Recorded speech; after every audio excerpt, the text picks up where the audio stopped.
दोस्तों, स्वागत है आपका मेरे चैनल आत्मा डॉट पर। ये चैनल उन सब लोगों के लिए है जिन्होंने ज़िंदगी में कभी न कभी ऐसे पल झेले हैं जो समझ के बाहर है।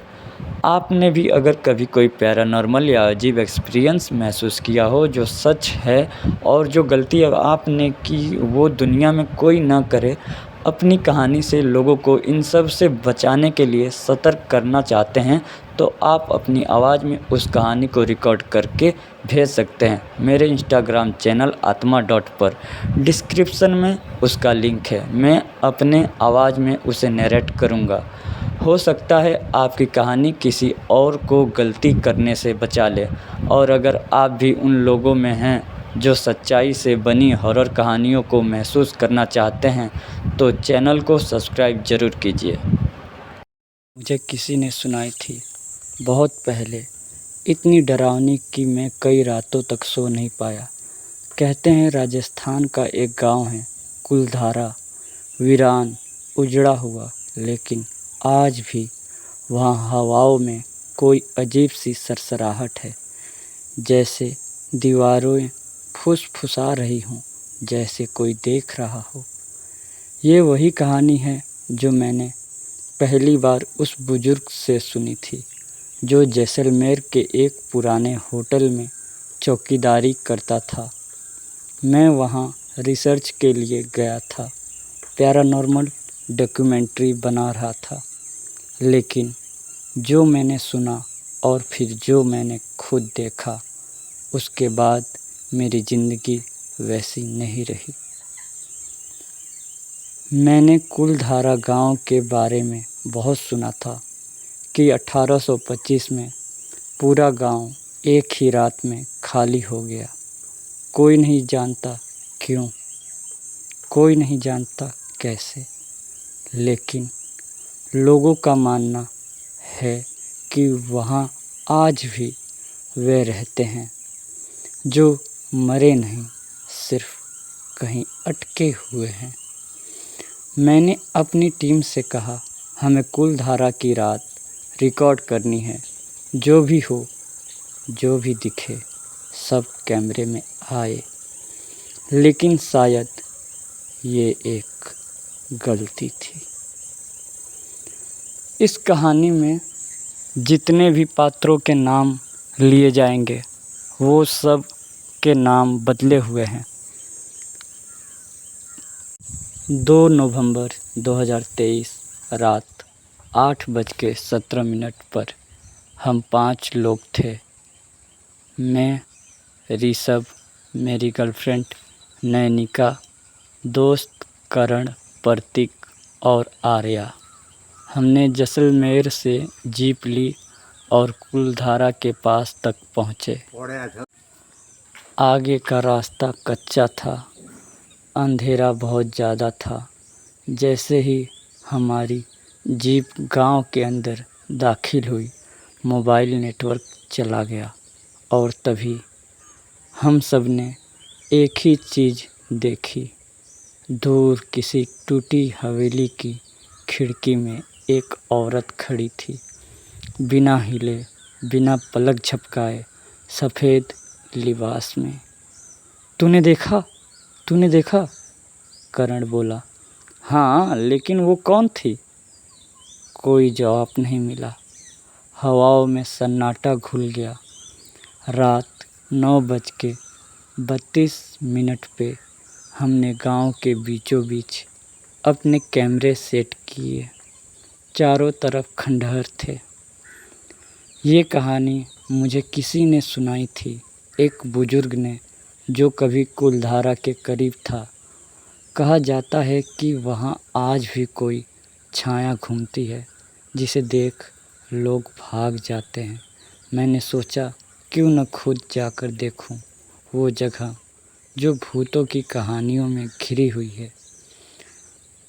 रात का सन्नाटा, हवाओं में फुसफुसाहट, पत्थरों से टकराती ठंडी हवा।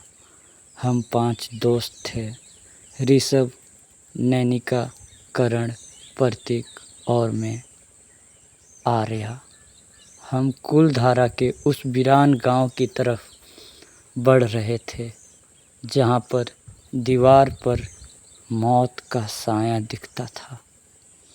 रात 8:45 पे जैसे ही हम गांव के अंदर पहुँचे, फ़ोन का नेटवर्क अचानक गायब हो गया। सबने मोबाइल चेक किया, कोई सिग्नल नहीं। ये जगह सच में शापित है, नैनिका ने धीरे से कहा। मैंने हंसकर कहा, डर मत, सब काल्पनिक बातें हैं। लेकिन तभी एक ठंडी हवा ने मेरी गर्दन छू ली और दूर एक टूटी फूटी हवेली की खिड़की में एक सफ़ेद साड़ी पहनी महिला खड़ी थी जो हमें घूर रही थी। तुमने देखा वो? करण ने कांपती आवाज़ में पूछा। हाँ, पर शायद कोई भटकती आत्मा होगी, मैंने जवाब दिया। हमने अपनी टॉर्च जलाकर गांव के बीचों बीच कैमरे सेट करने शुरू किए।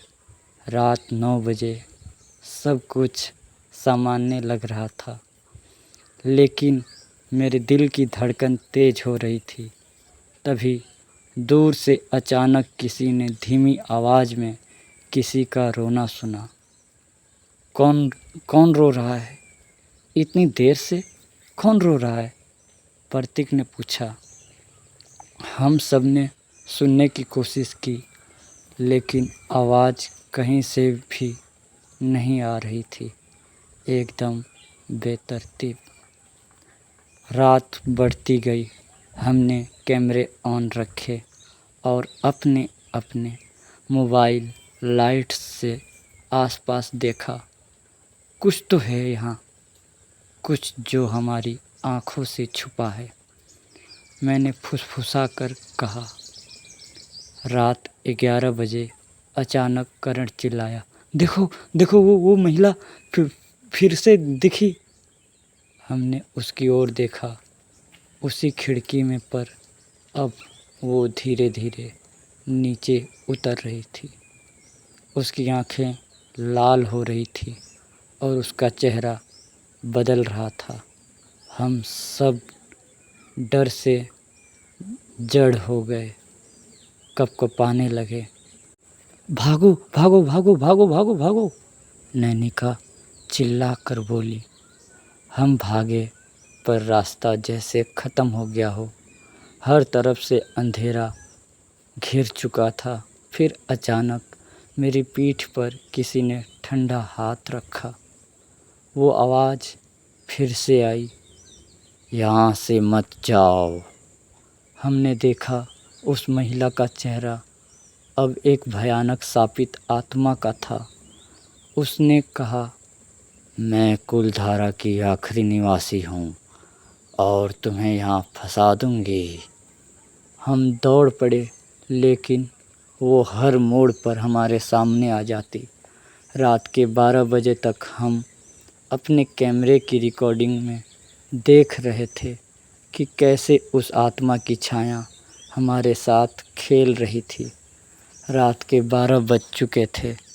हमारी सांसें तेज और दिल धड़क रहा था, जैसे कोई अनजाना डर हर पल हमारे ऊपर मंडरा रहा हो। कुलधारा के सुने रास्ते पर हमारे कदम की आवाज़ गूंज रही थी, मगर मन के अंदर कहीं कुछ भारी सा महसूस हो रहा था, मानो कोई हमें देख रहा हो। हम सब ने सोचा कि अब यही ठहर जाएं और कैमरे की फुटेज रिकॉर्ड करें, लेकिन वो महिला या जो भी वो थी हमारे चारों ओर छा रही थी। तभी अचानक नैनिका ने ज़ोर से चिल्लाया, वो मेरे पीछे है, देखो देखो देखो देखो देखो देखो देखो। हमने पीछे देखा, लेकिन वहाँ कुछ भी नहीं था, पर नैनिका की आंखों में डर साफ था। मैंने कहा, शांत हो जाओ, शांत हो जाओ, ये सब हमारे दिमाग का खेल है। पर तभी हवा में किसी ने धीरे से कहा, तुम्हें जाना नहीं देना। तुम्हें जाना नहीं देना, तुम्हें जाने नहीं देना। हमने चारों तरफ देखा लेकिन वहाँ कोई नहीं था। ये आवाज़ कहाँ से आ रही है? ये आवाज़ कहाँ से आ रही है?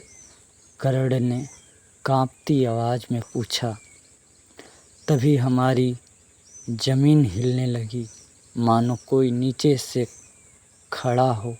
एक गहरी काली छाया वहाँ में फैल गई। उस छाया ने एक पुरानी किताब हमारे सामने गिरा दी। मैंने वो किताब उठाई। उसका नाम था कुलधारा का शापित ग्रंथ। उसमें लिखा था कि गांव के लोग अपने स्वार्थ के कारण अपने ही गांव को शापित कर गए थे। किसी ने कुएं में जहर डाला था, जिसे गांव में मौत और पागलपन फैल गया, और उस आत्मा का नाम था कुलधारा की कुलधारा, जो आज भी गांव के खंडहरों में भटकती रहती है बदला लेने के लिए। अगली सुबह हमने सोचा कि वहाँ से वापस चलना चाहिए, पर कुछ अनजाना हमें रोक रहा था। रात 1 बजे अचानक बारिश शुरू हो गई। बारिश की बूंदों के बीच हमें सुनाई दिया किसी का फुसफुसाना, जैसे कोई पास आ रहा हो। मेरी मेरी पीड़ा सुनो, मेरी मृत्यु का बदला लो, मेरी पीड़ा सुनो, मेरी मृत्यु का बदला लो। हम डर से काँप रहे थे, पर कुछ सुनने की भी जिज्ञासा थी। हमने उस आवाज़ का पीछा किया जो हमें एक पुराने कुएं तक ले आई। कुएं के पास एक टूटा हुआ ताला पड़ा था। मैंने ताला खोला और अंदर झाँका। वहाँ अंधेरा इतना घना था कि सांस भी लेना मुश्किल हो रहा था। पर अचानक कुएं के अंदर से एक हाथ बाहर निकला। हम चिल्ला पड़े। कुएं से निकला हाथ धीरे धीरे ऊपर उठ रहा था। उस हाथ की उंगलियां लंबी, पीली और टूटी फूटी थीं, जैसे कोई सैकड़ों साल पुरानी आत्मा जो अब तक कुएं में कैद थी, आज़ाद होने को बेताब हो। हम सबके शरीर ठंड से कांपने लगे। हमें यहाँ से तुरंत जाना होगा, करण ने कहा। लेकिन तभी कुएं से एक खून जैसा लाल तरल बहना शुरू हुआ और वह हाथ बाहर निकलकर शुरू हुआ और वह हाथ कुएं के बाहर निकलकर हमारे पास आने लगा। नैनिका ने चिल्लाकर कहा, भागो भागो भागो! ये कोई साधारण आत्मा नहीं है, ये कुलधारा की शापित आत्मा है। हम दौड़े, पर उस आत्मा ने हवा में एक अजीब सी आंधी पैदा कर दी। हमारे पैरों के नीचे ज़मीन हिलने लगी और काले बादल घने आसमान को ढकने लगे। हम जैसे फंसे हुए थे। हर तरफ से डरावनी चीखें, फुसफुसाहटें और छायाएं हमारे चारों ओर मंडरा रही थी। हमारी जान बचाने के लिए हम एक पुरानी हवेली में घुस गए जो खंडहरों के बीच थी। वहाँ अंधेरा इतना गहरा था कि हमारी टॉर्च की रोशनी भी फीकी पड़ गई। हवेली के अंदर पड़ी हुई पुरानी किताबें, जले हुए मोमबत्ती और पुरानी तस्वीरें थीं, और एक दीवार पर लिखा था, जो कुलधारा का रहस्य जानना चाहता है उसे अपनी आत्मा की कीमत चुकानी होगी। हवेली के अंदर घुसते ही एक सिहरन सी दौड़ गई। दीवारों पर गहरे लाल रंग से खून की तरह लगे निशान थे, जैसे कोई पुरानी लड़ाई या बलि का निशान हो। हमने धीरे से कदम बढ़ाए और एक कमरे में पहुँचे, जहाँ बीचों बीच एक पुरानी मूरत रखी थी। मूरत के नीचे लिखा था, कुलधारा की कुलधारा का साप। उस मूरत के सामने एक किताब खुली हुई थी जिसमें पुराने समय के पन्ने पीले हो चुके थे।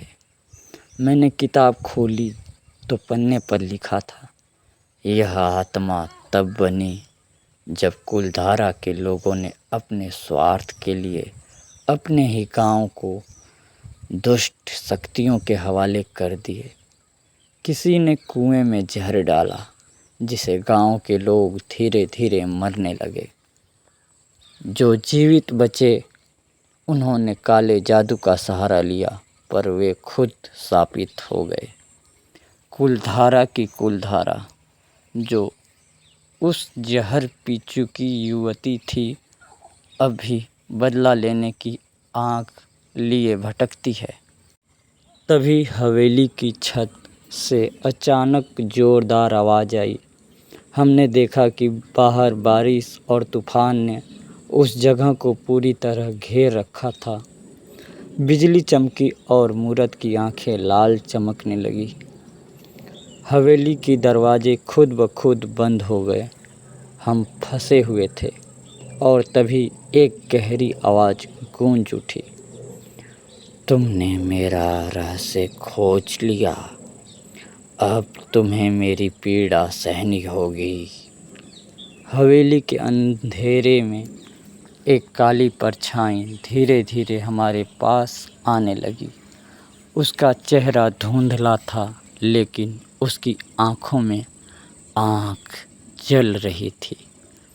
हम सब सन्न रह गए, जैसे वक्त थम सा गया हो। पर मैं जानता था, डर कर भागने से कुछ नहीं होगा। हमें इस आत्मा का राज खोलना होगा। रात की गहराई में हवेली की ठंडी दीवारें हमारे चारों ओर गूंज रही थी। उस काली परछाई ने अपनी आवाज़ में एक दर्द छिपा रखा था। मैं कुलधारा की कुलधारा हूँ, उसने धीमी और घुटती आवाज़ में कहा। मेरे साथ जो हुआ उसने मुझे शापित कर दिया। मैं निर्दोष थी, पर लोगों ने मुझे जहर देकर मारने की कोशिश की। मेरा खून इसी कुएं में बहा और मेरी आत्मा आज तक उस कुएं के भीतर कैद है। उसने बताया कि गांव के स्वार्थी लोगों ने अपनी भूख मिटाने के लिए एक डरावना जादू किया था, लेकिन ये जादू उनके लिए अभिशाप बन गया। कुलधारा के लोग धीरे धीरे पागलपन और मृत्यु के शिकार हुए। पर सबसे भयानक बात यह थी कि कुलधारा की आत्मा अब भी बदला लेने के लिए जिंदा थी। तुम्हें मेरी कहानी पूरी सुननी होगी, उसने कहा, और तभी तुम्हें मेरी आत्मा को मुक्ति दिलाने का रास्ता मिलेगा। हवेली में छाया जैसी खामोशी थी। हमने अपने दिल की धड़कनों को रोककर उसकी कहानी सुनी। कुलधारा की आत्मा ने बताया कि उसकी मौत के बाद गांव में कई और भयानक घटनाएं हुई और हर उस इंसान को जिसने उसके साथ अन्याय किया, एक एक कर भयानक मौत मिली। अब तुम मेरी कहानी सुनकर मेरी आत्मा को शांति दिला सकते हो, या तुम भी उसी शापित रास्ते पर चलोगे, उसने चेतावनी दी। हम सब डरे हुए थे, लेकिन जानते थे कि सच जानना जरूरी था। कुलधारा की आत्मा ने हमें उस रात के बारे में बताया जब गांव में पहली बार उसका बदला शुरू हुआ था। वो रात थी एक तूफ़ानी रात, जब आसमान गरज रहा था और बारिश के कतरे ज़मीन पर धमाके कर रहे थे। गांव के लोग अपने घरों में छुपे हुए थे, लेकिन कुछ लोग जो कुलधारा के खिलाफ थे, उन्होंने एक बैठक की। उन्होंने सोचा कि इस आत्मा के डर से गांव में अब कोई नहीं आएगा और उनका कारोबार चौपट हो जाएगा। लेकिन वे नहीं जानते थे कि कुलधारा की आत्मा ने उस बैठक को सुन लिया था। उस रात उसी गांव में सभी जो बैठक में थे एक एक कर अजीब तरीकों से मारे गए। उनके चेहरे डर से मुड़े हुए थे और मौत के बाद उनके घरों में अजीब आवाज़ें गूंजने लगी। गांव में लोग धीरे धीरे पागल होने लगे और घरों में अनहोनी घटनाएं घटने लगी। फिर अचानक गांव के बीचों बीच कुआं सूख गया और वहां से कोई आवाज़ आने लगी। चीखें, फुसफुसाहटें और करहातें।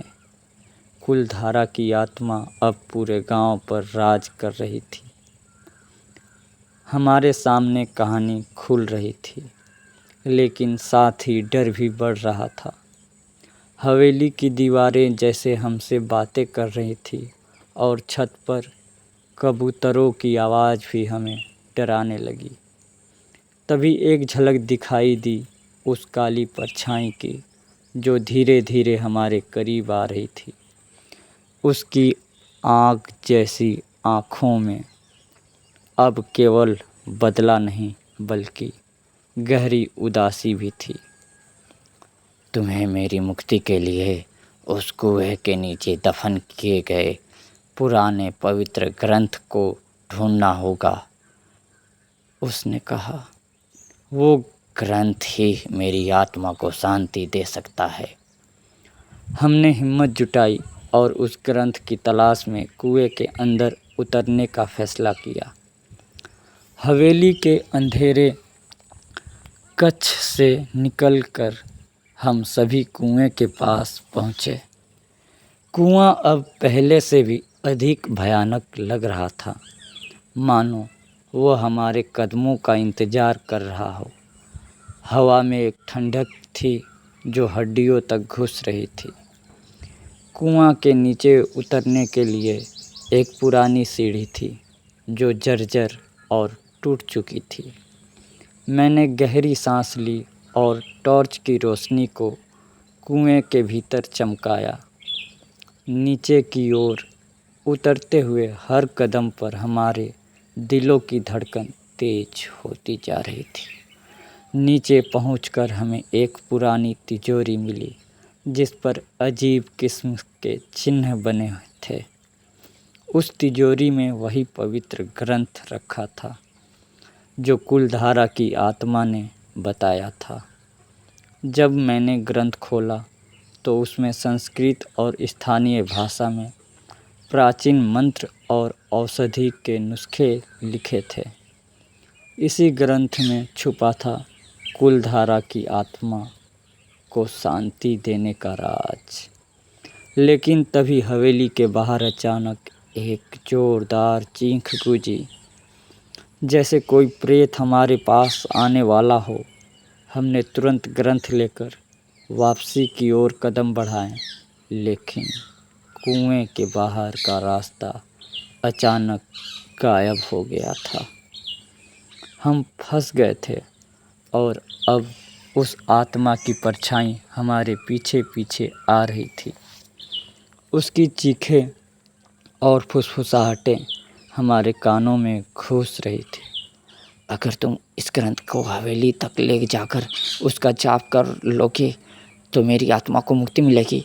कुलधारा की आवाज़ अब लगभग रोती हुई थी, लेकिन रास्ता बंद था और डर हमारे दिलों को काबू में कर रहा था।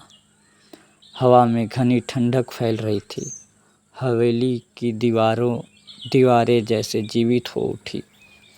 अपनी सड़ी हुई काया से हमारी हर सांस पर भारी पड़ रही थी। हमारे कदम बुरी तरह लड़खड़ा रहे थे, लेकिन हम ग्रंथ लेकर वापस उस कमरे में पहुँचे जहाँ आत्मा ने हमें पहली बार बोला था। अब ग्रंथ का जाप शुरू करो। उसकी आवाज़ फुसफुसाकर भीषण लग रही थी। हमने गहरे मन से मंत्र पढ़ना शुरू किया।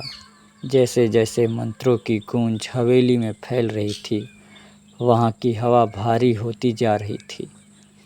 दीवारें कँपकँपा रही थीं, छत से टपकती बूंदें अचानक बहने लगी और एक भयानक ठंड ने हमारे शरीर को जमा कर रख दिया। लेकिन हम रुकने वाले नहीं थे। हम जानते थे कि इसी जाप से कुलधारा की आत्मा को शांति मिलेगी। कुछ देर बाद हवेली में एक तेज रोशनी फैली, जो धीरे धीरे मंद पड़ने लगी। हवा में एक मीठी खुशबू फैल गई और उस काली परछाई की छवि फीकी पड़ने लगी। धन्यवाद, आत्मा ने धीरे धीरे कहा, अब मैं मुक्त हूँ। फिर वह पूरी तरह से गायब हो गई। हवेली के बाहर बारिश थम गई। सूरज की पहली किरणें कुहरे के बीच झांक रही थी। हम थके हुए लेकिन राहत की सांस लेते हुए वहाँ से निकल पड़े। गांव अब पहले जैसा नहीं था। वहाँ से एक भारी सन्नाटा छा गया था, लेकिन अब वह शांति की ओर बढ़ रहा था। कुलधारा की कहानी हमें याद दिलाती है कि जब कोई न्याय से वंचित होता है तो उसका बदला भयावह हो सकता है। और इस कहानी को सुनाने वाला मैं केवल एक साधारण इंसान तुम्हें यही बताना चाहता हूँ, कभी भी उन रहस्यों के साथ खिलवाड़ मत करना जिन्हें जानना खतरे से खाली नहीं होता। तो ये थी हमारी कहानी, मेरी अपनी कहानी। इसमें जो कहानी कुएं का जो बताया है, कुलधारा की जो कहानी बताई गई है, कुलधारा में बहुत सी कुलधारा की कहानियां हैं कि वो गांव से लोग चले गए, एक ही रात में क्यों खाली हुआ। अब मैं जिस चौकीदार से मिला था, वो चौकीदार ने मुझे यही बताई थी और हमारे साथ जो हुआ था वो ऐसा ही हुआ था। और जो वो कहानी बताते हैं किसी राजा के कारण से हुआ है, तो वो भी हुआ होगा, पर ये जो मैंने कहानी आपको सुनाई ये भी हुआ था और मैं इसका सबूत हूँ। मैंने खुद ये महसूस किया है। मैं खुद इस भूतिया कहानी का मुख्य पात्र हूँ। वो भयानक रात मैं आज भी नहीं भूल सकता। आज भी मुझे रात को नींद नहीं आती। वही कुलधारा की वो औरत, वो कुलधारा की गांव सब याद आती है, मेरे सपने में आती है।